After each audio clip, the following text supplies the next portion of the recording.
নমস্কার বন্ধুরা, আজ আমি আপনাদের জন্য পাঠ করব সুনীল গঙ্গোপাধ্যায়ের লেখা সেই বিখ্যাত উপন্যাস প্রথম আলো। আজ এই উপন্যাসটির দ্বিতীয় খণ্ডের নবম পর্ব। আজ এই উপন্যাসটি আমি পাঠ করেছি 482 নম্বর পৃষ্ঠা থেকে 488 নম্বর পৃষ্ঠা পর্যন্ত। তো চলুন শুরু করা যাক আজকের উপন্যাস। কলম্বাসের আমেরিকা আবিষ্কারের 400 বছর পূর্তি উপলক্ষে শিকাগোতে এক বিরাট বিশ্বমেলার আয়োজন করা হয়েছে। পৃথিবীর বহু দেশের শিল্প সম্ভার, বাণিজ্য সম্ভার, বস্ত্র ও ধাতুদ্রব্য সব মিলিয়ে এক মহা প্রদর্শনী। তার সঙ্গে রয়েছে বহুবিধ আমোদ প্রমোদের ব্যবস্থা। এই বিশ্বমেলারই এক অংশে এক ধর্ম সম্মেলন আহুত হয়েছে। পৃথিবীর সমস্ত ধর্মের প্রতিনিধিরা সেখানে এক মঞ্চে বসে মত বিনিময় করেন।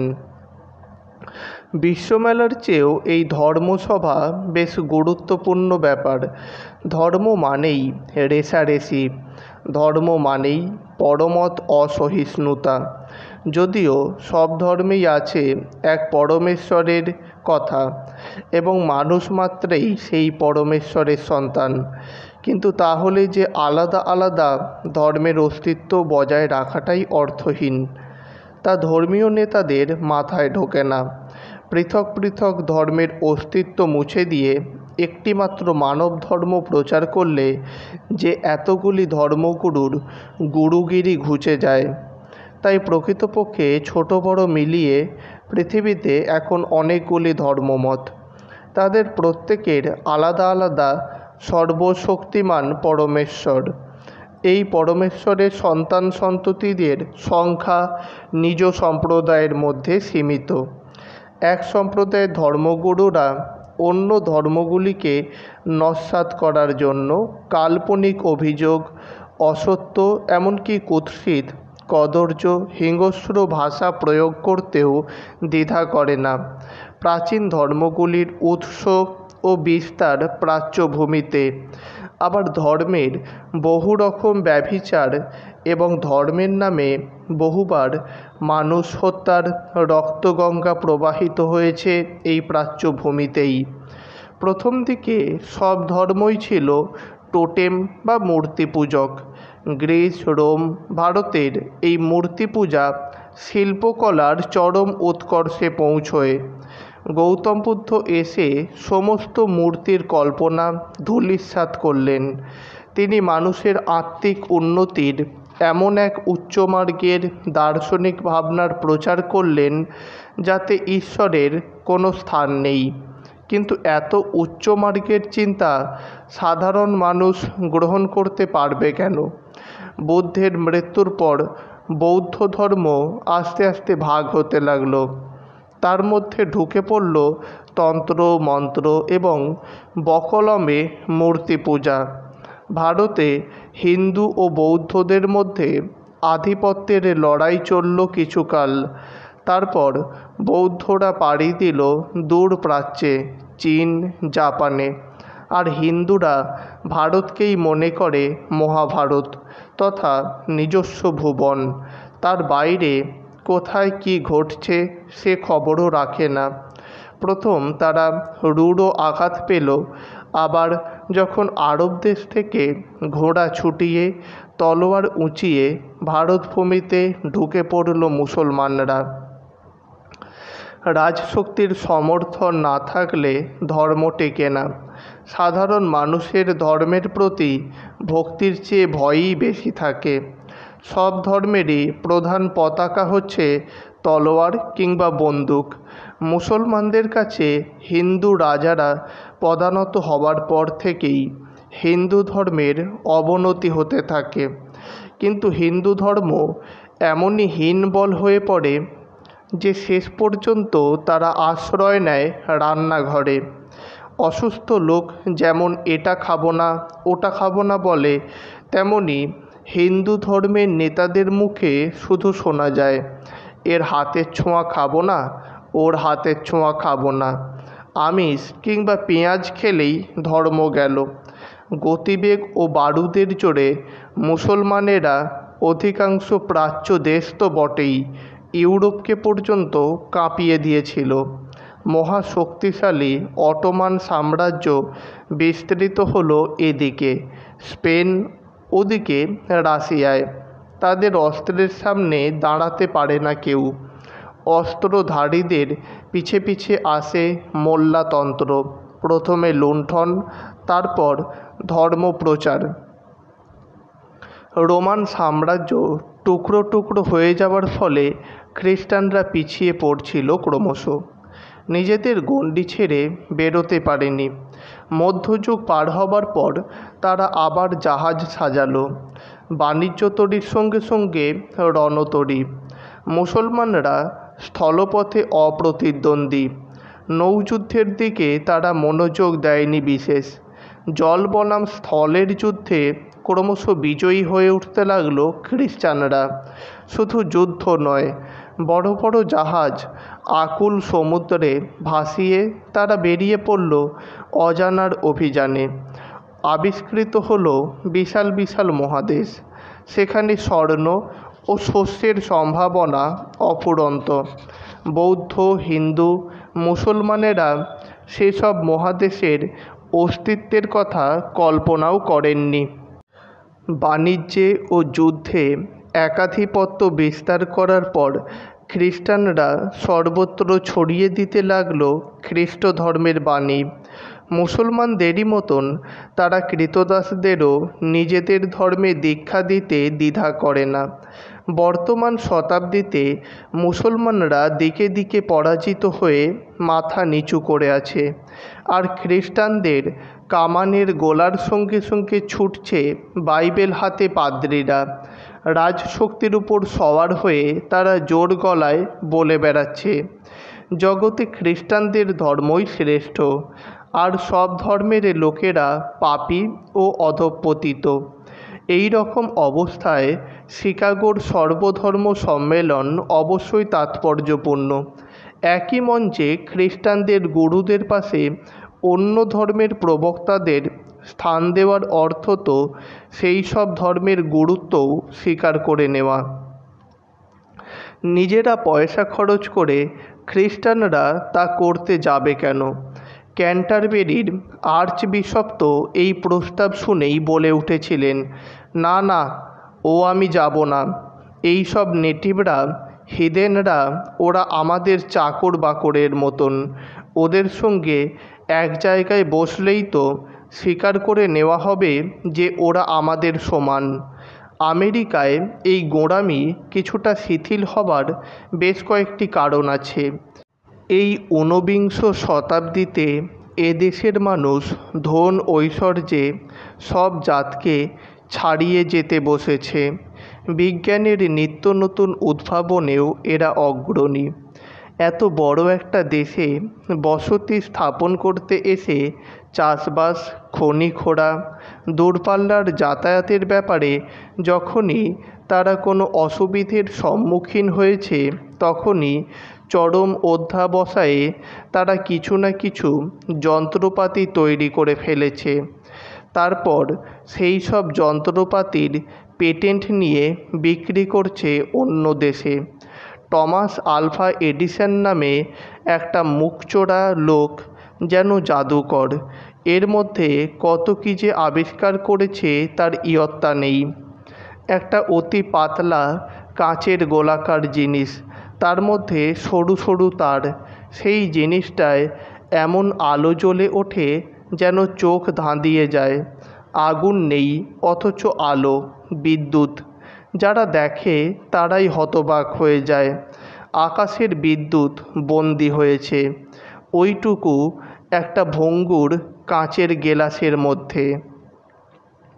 প্রমিথিউসের আগুন চুরি করে আনার চেয়েও এ যেন আরও বড় কৃতিত্ব। এই আলো বহু ঘরের কোণের অন্ধকার দূর করে দিয়েছে। হঠাৎ এত অর্থ ও ঐশ্বর্যে বলীয়ান হবার ফলে অধিকাংশ আমেরিকান হয়ে উঠেছে ভোগবাদী। ধর্মের অত কড়াকড়ি নিয়ে মাথা ঘামাতে তাদের ভালো লাগে না। ম্যাজিক, ভূত প্রেত, ডাকিনী নৃত্য, মৃতের পুনরুত্থান, পূর্বজন্ম, পরজন্ম, এইসব এখন অনেককে আকৃষ্ট করেছে। শিক্ষিত সমাজ যারা নানা বিষয় নিয়ে পড়াশুনো শুরু করেছে, তারা ধর্মের অনুশাসনের বদলে দর্শনের দিকটা সম্পর্কে বেশি আগ্রহী। তারা অন্যান্য ধর্মগ্রন্থ এবং বিশেষত বৌদ্ধদের শাস্ত্র পড়ে বিস্মিত হয়ে ভাবতে শুরু করেছে যে এত উচ্চমার্গের চিন্তা অন্য ধর্মে থাকতে পারে। ডারউইন ও তার অনুগামীরাও শিক্ষিত খ্রিস্টানদের মনে একটা জোর আঘাত দিয়েছে। বাইবেল অভ্রান্ত নয়, মনুষ্য সৃষ্টির সঙ্গে ঈশ্বরের কোনো সম্পর্ক নেই, এটা যে প্রমাণসিদ্ধ। তাহলে দেখা যাক অন্য ধর্মে কি বলে। আমেরিকানদের উন্নতির মূলে অন্য দেশে সৈন্য সামন্ত প্রেরণ নয়, বাণিজ্য। তাই ধর্ম নিয়ে বাণিজ্য করার কাজেও লেগে আছে এদেশের বহু মানুষ। নানা রকম সংঘ প্রতিষ্ঠা করে তারা চাঁদা তোলে বিদেশে ধর্ম প্রচারের উদ্দেশ্যে।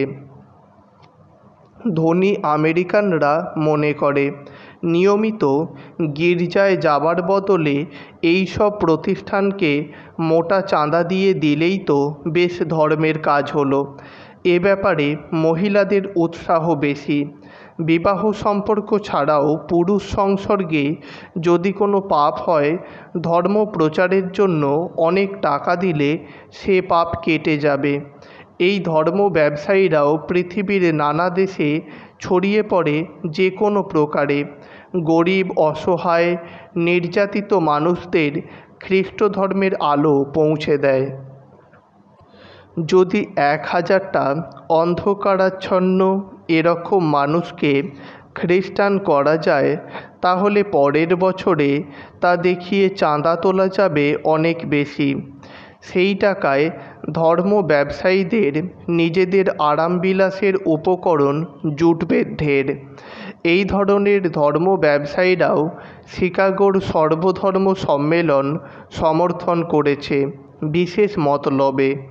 দূর দূর দেশ থেকে অন্য ধর্মের কালো খয়েরি হলদে মানুষগুলি এখানে এসে ইংরেজি ভাষায় কী এমন মহৎ কথা শোনাতে পারবে। বরং এই মঞ্চেই আবার প্রমাণিত হবে খ্রিস্ট ধর্মই সকলের চেয়ে শ্রেষ্ঠ। খ্রিস্ট ধর্মের জয় জয়কার পড়ে যাবে। তাতে আমেরিকান মিশনারিদেরই চাঁদার পরিমাণ বাড়বে। আহ্বান জানানো হয়েছে পৃথিবীর প্রায় সমস্ত উল্লেখযোগ্য ধর্মের প্রতিনিধিদের, ইহুদি, মুসলমান, বৌদ্ধ, তাও, কনফুসিয়ান, শিন্টো, পারস্যের অগ্নি উপাসকদের ধর্ম, ক্যাথলিক, গ্রিক চার্চ, প্রোটেস্ট্যান্ট ইত্যাদি। এমনকি থিওসফিস্ট ও ব্রাহ্মদেরও ডাকা হয়েছে, শুধু হিন্দু ধর্ম বাদ দিয়ে। হিন্দু ধর্মটা আবার কী ধর্ম এদেশের লোক কিছুই জানে না। শুধু কিছু কিছু বমন উদ্রেককারী গল্প শুনেছে। হিন্দু মেয়েরা স্বামীর সঙ্গে জ্বলন্ত চিতায় পুড়ে মরে। মায়েরা নিজের সন্তানদের নদীতে কুমিরের মুখে ছুঁড়ে দেয়। হিন্দুদের মধ্যে ব্রাহ্মণ নামে এক বিচিত্র প্রাণী আছে। অন্য কেউ তাদের ছুঁয়ে দিলেই তারা তেলে বেগুনে জ্বলে ওঠে। সেই লোকদের বাড়িঘর জ্বালিয়ে দেয়। জগন্নাথের রথের চাকায় হাজার হাজার লোক চাপা পড়ে। এই কোনো গল্পই পুরোপুরি মিথ্যে নয়, কিন্তু এর বাইরেও যে হিন্দু ধর্মে মহৎ কোনো চিন্তা বা আদর্শ আছে তা হিন্দুরাই ভুলে গেছে। হিন্দুদের নাকি বেদ নামে একটি ধর্মগ্রন্থ আছে, তা হিন্দুরাই পড়ে না, পড়লেও বুঝতে পারত না অবশ্য। সেই বই পাওয়াই যায় না বলতে গেলে। মহাজলধিতে বেদ একেবারে লুপ্ত হয়েছিল, এখনও প্রায় সেই অবস্থা। কোনো হিন্দু প্রতিনিধিকে আমন্ত্রণ জানানো হয়নি। জানালেই বা কে আসত? হিন্দুদের মধ্যে অসংখ্য দলাদলি, তাদের মুখপাত্র কে হবে? সেরকম কেউ নেই। অন্যান্য প্রতিনিধিদের জানিয়ে দেওয়া হয়েছিল যে তাদের নিজ ব্যয়ে জাহাজে আসতে হবে। শিকাগো শহরে পৌঁছবার পর তাদের আহার ও আশ্রয়ের দায়িত্ব নেবে সম্মেলন কর্তৃপক্ষ। কোনো হিন্দুকে আমন্ত্রণ জানাবার প্রশ্নই ওঠে না, আরও এই কারণে যে কোনো নিষ্ঠাবান হিন্দু তো জাহাজেই চাপবে না। সমুদ্রে পাড়ি দেওয়া তাদের ধর্মে নিষিদ্ধ। বহু শতাব্দী ধরে হিন্দুরা কূপমণ্ডূক, তারা সমুদ্রকে ভয় পায়। সমুদ্র চিনল না বলে তারা পৃথিবীকেও চিনল না। তারা শুধু ঘরে শুয়ে শুয়ে প্রাচীনকালের মহিমা নিয়ে জাবর কাটতে পারে। আমন্ত্রিত বক্তা অতিথি ছাড়াও শ্রোতা এবং দর্শক হিসেবেও নিজেদের উদ্যোগে এসেছে বহু দেশের মানুষ। ভারত থেকে এরকম একটা দল আসবার একটা কথা উঠেছিল বটে। বোম্বাইয়ের মেসার্স কারশেটজি, সোহরাবজি অ্যান্ড কোম্পানি নামে এক জাহাজ কোম্পানির পার্সি মালিকরা একটা হিন্দু জাহাজ ছাড়ার প্রস্তাব দিয়েছিল। এ জাহাজে পুরোপুরি হিন্দুয়ানি বজায় রাখবার জন্য একটা হিন্দু রাঁধুনি, হিন্দু মোদক, হিন্দু পরিচারক, হিন্দু তত্ত্বাবধায়ক আর অ্যালোপ্যাথিক ডাক্তারের বদলে হিন্দু কবিরাজ রাখা হবে। পুরো যাত্রাপথে খাদ্যদ্রব্যে মাছ মাংসের ছোঁয়া থাকবে না, সব নিরামিষ। চাল, ডাল, আলু, বেগুনও নিয়ে যাওয়া হবে দেশ থেকে। আর থাকবে অনেকগুলি জ্বালা ভর্তি গঙ্গা জল। যাওয়া আসাও আমেরিকায় বিভিন্ন অঞ্চলে ভ্রমণ সমেত মোট 4 মাসের জন্য ব্যয়ও এমন কিছু বেশি নয়। প্রথম শ্রেণীর 3,000 টাকা, দ্বিতীয় শ্রেণীর 2,500 ও পরিচারকদের জন্য 1,500 মাত্র। কিছু রাজা মহারাজা জমিদার এ পরিকল্পনা সমর্থন করেছিলেন। বাংলার মহারাজকুমার বিনয়কৃষ্ণ দেববাহাদুর, মহামহোপাধ্যায়, মহেশচন্দ্র ন্যায়রত্ন, রায়বাহাদুর কৈলাসচন্দ্র মুখার্জি প্রমুখ কয়েকজন উৎসাহী ছিলেন যাওয়ার ব্যাপারে, কিন্তু শেষ পর্যন্ত যথেষ্ট যাত্রী পাওয়া গেল না। জাহাজ কোম্পানি পরিত্যাগ করলেন পরিকল্পনাটি। 11ই সেপ্টেম্বর সোমবার সকাল 10টায় বিশ্বমেলার হল অফ কলম্বাসে এই ধর্মসভার উদ্বোধন। আমন্ত্রিতরা বাইরে থেকে সারিবদ্ধ হয়ে 100 ফুট লম্বা মঞ্চের ওপর এসে দাঁড়ালেন। নেপথ্যে ঘণ্টাধ্বনি হতে লাগলো। মঞ্চের ঠিক মাঝখানে একটি লোহার সিংহাসন, তাতে বসবেন আমেরিকান ক্যাথলিকদের সর্বপ্রধান ধর্মযাজক কার্ডিনাল গিবন্স। তার দুপাশে 3 সারিতে 30টি করে কাঠের চেয়ার অন্যদের জন্য। খ্রিস্টানদের কার্ডিনাল বলে কথা, তাকে তো সিংহাসন দিতেই হবে। বক্তাদের মধ্যে ভারতীয় আছেন বেশ কয়েকজন।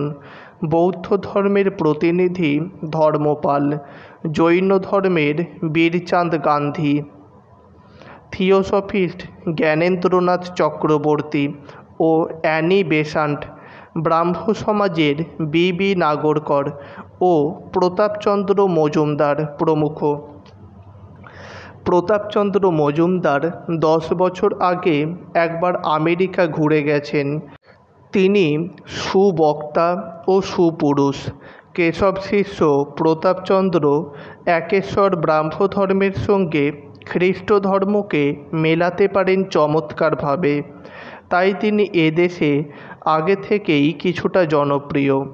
এখানে ঢোকার সময়ই প্রতাপচন্দ্র দেখলেন তাদের সঙ্গে সঙ্গে আসছে বিচিত্র পোশাক পরা এক ব্যক্তি। অন্য সকলেই সাদা বা খয়েরি ধরনের চাপা রঙের পোশাক পরে এসেছেন, আর এই লোকটার গায়ে একটা ক্যাটক্যাটে কমলা রঙের হাঁটু পর্যন্ত ঢোলা আলখাল্লা। কোমরে কোমরবন্ধ, মাথায় ওই রঙেরই এক বিরাট পাগড়ি। প্রতাপচন্দ্র ভুরু কুঁচকিয়ে ভাবতে লাগলেন, এ মূর্তিমানটি আবার কে, কোন দেশের? মুখখানা কুচি, বয়স বেশি নয়, সকলের মধ্যে বয়স কনিষ্ঠ। এ আবার কোন ধর্মের লোক? অন্য ভারতীয়রাও এই অচেনা ব্যক্তিটিকে লক্ষ্য করলেন। ধর্মপাল ফিসফিস করে প্রতাপচন্দ্রকে বললেন, হিন্দু হিন্দু। শেষ মুহূর্তে নাকি একজন হিন্দু এসে ঢুকেছে। কৌতূহলে প্রতাপচন্দ্রের ভুরু কুঁচকে গেল। হিন্দু? দেশে থাকতে তিনি কোনো হিন্দু প্রতিনিধির কথা ঘুণাক্ষরেও শোনেননি। হিন্দুদের পক্ষ নিয়ে কেউ যাবে না, এরকমই বরং শুনে এসেছেন। এ লোকটা কোথা থেকে উড়ে এসে জুড়ে বসল। এর গায়ের আলখাল্লাটা ঠিক গেরুয়া নয়। হিন্দু সন্ন্যাসী কখনো সিল্কের চকচকে কমলা রঙের পোশাক পরে? সাধুরা আবার এত বড় পাগড়ি পরতে শুরু করলো কবে থেকে? পাগড়িটা দেখলে মনে হয় কোনো রাজসভার দেওয়ান। প্রতাপচন্দ্র নিচু গলায় ধর্মপালকে জিজ্ঞেস করলেন, কোথাকার হিন্দু? নেপালের নাকি? ধর্মপাল বললেন, না না, শুনেছি তো মাদ্রাজ নাকি কলকাতার। কলকাতার? সেখানে এমন কোনো ধর্মীয় সম্প্রদায়ের নেতা থাকতে পারে যাকে প্রতাপচন্দ্র চেনেন না? হতেই পারে না। এ কোনো জালিয়াত নাকি? পাগড়িধারী যুবকটির সঙ্গে একবার চোখাচোখি হতেই সে ফিক করে হাসল। প্রতাপচন্দ্র মনের মধ্যে হাত রাতে লাগলেন, না, একে আগে কখনো দেখেছেন বলে তো মনে পড়ে না, অথচ এ ছোঁড়াটি তাকে চেনার ভান করে হাসছে। পুরো ব্যাপারটা তলিয়ে দেখতে হবে। ধর্ম সম্মেলন জালিয়াতির জায়গা নয়। এ যদি সেরকম কিছু হয় তাহলে সেটা ফাঁস করে দেওয়া তার অবশ্য কর্তব্য। বলে কি না কলকাতা থেকে এসেছে। ও বোধহয় জানে না কলকাতা তথা বাংলার একমাত্র প্রতিনিধি তিনি। তাকে এখানকার অনেকেই আগে থেকে চেনে। তিনি কর্মসমিতির অন্যতম সদস্য। তিনি কিছু টের পেলেন না। আর কলকাতা থেকে একজন হিন্দু প্রতিনিধি হঠাৎ এসে এখানে উদয় হলো। আমন্ত্রিত অতিথিরা কয়েকদিন আগে থেকেই উপস্থিত হলেও তাদের খাওয়া থাকার ব্যবস্থা এক জায়গায় হয়নি, কোনো হোটেলেও নয়। উদ্যোক্তাদের মধ্যেই এক একজন নিজের নিজের বাড়িতে এক একজনকে রেখেছেন, তাই পরস্পর মেলামেশার সুযোগ হয়নি। প্রতাপচন্দ্র পুরনো বন্ধুদের সঙ্গে দেখা করায় ব্যস্ত ছিলেন। মস্ত বড় হলঘরটিতে শ্রোতার সংখ্যা প্রায় ৬-৭ হাজার। অন্য সব বক্তাদের ম্যাটম্যাটে পোশাক, কিন্তু ওই তরুণটির গাঢ় রঙের সিল্কের পোশাক যেন ঝলমল করছে তার মধ্যে। সকলের দৃষ্টি তার দিকে। বিচিত্র পোশাক ছাড়াও তার তারুণ্যমণ্ডিত মুখমণ্ডল, টানা টানা দুটি চক্ষু খুব উজ্জ্বল, যেন ঠিকরে পড়ছে তেজ। সে সোজা হয়ে বসে আছে। বাইরে থেকে তাকে যতই তেজস্বী দেখাক, ভেতরে ভেতরে কিন্তু এই তরুণটি এখনও খুব দুর্বল। ভয়ে সে কাঁপছে প্রায়। বুকের মধ্যে ঢিপ ঢিপ শব্দ হচ্ছে। এই বিপুল জনসমষ্টির সামনে তাকে বক্তৃতা দিতে হবে। এর আগে ২-৪টে ছোটোখাটো আসরে সে কিছু বললেও বড় কোনো জনসভায় বক্তৃতা দেবার অভিজ্ঞতা তার একেবারেই নেই। অন্যান্য বক্তারা তাদের বক্তব্য আগে থেকে গুছিয়ে লিখে এনে সেটা পাঠ করছেন। তাতে অনেক জ্ঞানগর্ভ কথা, অনেক মহাপুরুষ ও বিখ্যাত গ্রন্থের উদ্ধৃতি। সে যে একেবারেই তৈরি হয়ে আসেনি, কেন কিছু লিখে আনেনি, এই ভেবে আফসোসে হাত কামড়াতে ইচ্ছে করছে তার। সবাই গভীর মনোযোগ দিয়ে শুনছে। এখানে ফাঁকিবাজি চলবে না। দর্শকরা যে এই কমলা রঙের পোশাক পরিহিত অতিথিটির মুখের কথা শোনার জন্য অধীর আগ্রহে অপেক্ষা করে আছে তা উদ্যোক্তারা টের পেয়ে গেছেন। অন্য সকলে একরকম, আর এ ব্যক্তিটি সম্পূর্ণ আলাদা, সুতরাং কৌতূহল তো হবেই। পরিচালকদের একজন এর কাছে এসে জিজ্ঞেস করছেন, এর পরের বার আপনি বলবেন তো? যুবকটি অমনি ছটফটিয়ে বলে উঠছে, না না, আরেকটু পরে। এই রকম 2-3 বার হলো। দূর থেকে সব লক্ষ্য করছেন প্রতাপচন্দ্র। মুখ খুললেই ছোকরাটির বিদ্যে বুদ্ধির পরিচয় পাওয়া যেত, কিন্তু ও বারবার এড়িয়ে যাচ্ছে। তাতেই সন্দেহ আরও ঘনীভূত হচ্ছে। অনুষ্ঠান পরিচালক ডক্টর ব্যারোজ প্রতাপচন্দ্রের বন্ধু স্থানীয়। একবার তিনি প্রতাপচন্দ্রের পাশে এসে দাঁড়িয়ে সহাস্যে বললেন, মজুমদার, এরপরে আপনার পালা। আপনি তো খুব সুবক্তা, আপনি ফাটাবেন জানি। প্রতাপচন্দ্র নিজের কাগজপত্র গুছিয়ে নিতে নিতে জিজ্ঞেস করলেন, আচ্ছা, ওই যে পাগড়ি পরা যুবকটিকে দেখছি, উনি কে? ডক্টর ব্যারোজ বললেন, উনি তো আপনারই দেশের লোক। আপনি ওকে চেনেন না? দুদিকে প্রবলভাবে মাথা নেড়ে প্রতাপচন্দ্র বললেন, না না, আমি ওকে আগে কখনো দেখিনি। কি নাম? ডক্টর ব্যারোজ বললেন, কি নাম, দাঁড়ান দেখছি।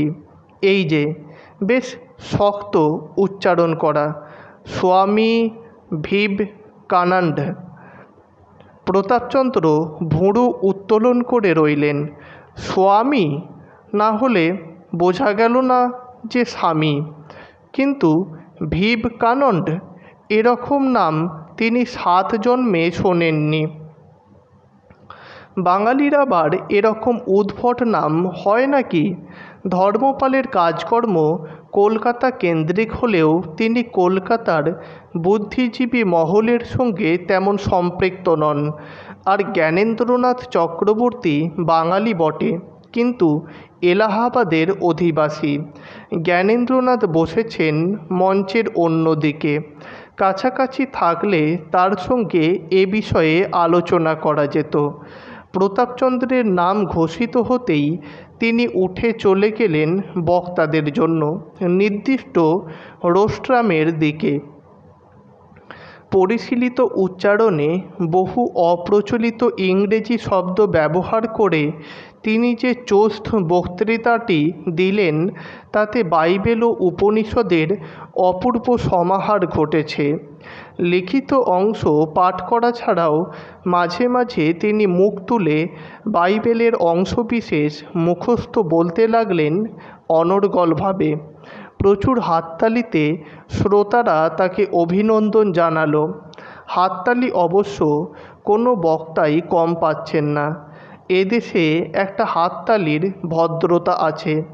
বক্তৃতা চলাকালীন যারা ঘুমোয়, বক্তৃতা শেষ হলে হঠাৎ জেগে ওঠে, তারাও চটাপট শব্দে হাততালি দিতে শুরু করে। একটু আগে চীনের প্রতিনিধি বলে গেছেন, তার ইংরেজি উচ্চারণ কিছুই প্রায় বোঝা গেল না, তিনিও হাততালি পেয়েছেন যথেষ্ট। পাগড়ি পরা যুবকটি বারবার এড়িয়ে গেল। সকালের অধিবেশনে সে বক্তৃতা দিলই না। এরপর মধ্যাহ্নভোজের বিরতি। 2 ঘন্টা পরে আবার শুরু হবে অধিবেশন। খাবারের ব্যবস্থা হয়েছে আরেকটি বিশাল হল ঘরে। লম্বা লম্বা টেবিলের উপর থরে থরে সাজানো বহু রকম খাদ্যদ্রব্য। নিরামিষেরও পৃথক ব্যবস্থা আছে। বক্তারা ছাড়াও অন্য নিমন্ত্রিতদের সংখ্যা 400-500 টাকার কম নয়। বসবার জায়গা দূরে থাক, দাঁড়াবার জায়গা পাওয়াই দুষ্কর। হাতে প্লেট ধরে খাবার তুলে নিতে হচ্ছে লাইন দিয়ে। প্রতাপচন্দ্র সেই ভিড়ের মধ্যে জ্ঞানেন্দ্রনাথ চক্রবর্তীকে খুঁজতে লাগলেন। হঠাৎ পেছন থেকে কে যেন বলে উঠল, প্রতাপদা, ভালো আছেন?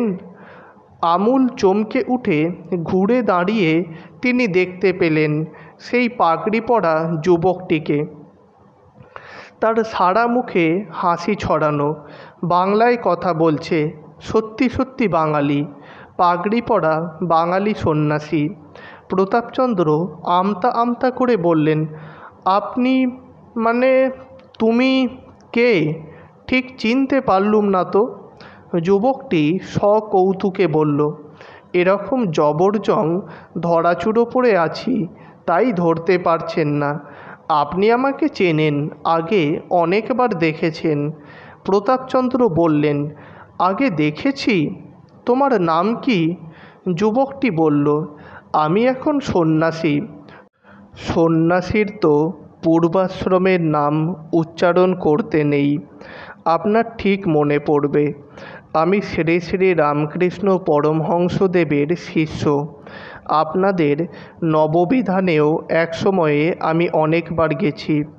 প্রতাপচন্দ্র বললেন, রামকৃষ্ণ পরমহংস? তাকে তো আমি বিলক্ষণ চিনতাম। আমাদের কেশববাবুই তাকে কলকাতার গণ্যমান্য সমাজে পরিচয় করিয়ে দিয়েছিলেন। রামকৃষ্ণ পরমহংস কি কারুকে সন্ন্যাসে দীক্ষা দিতেন? শুনিনি তো।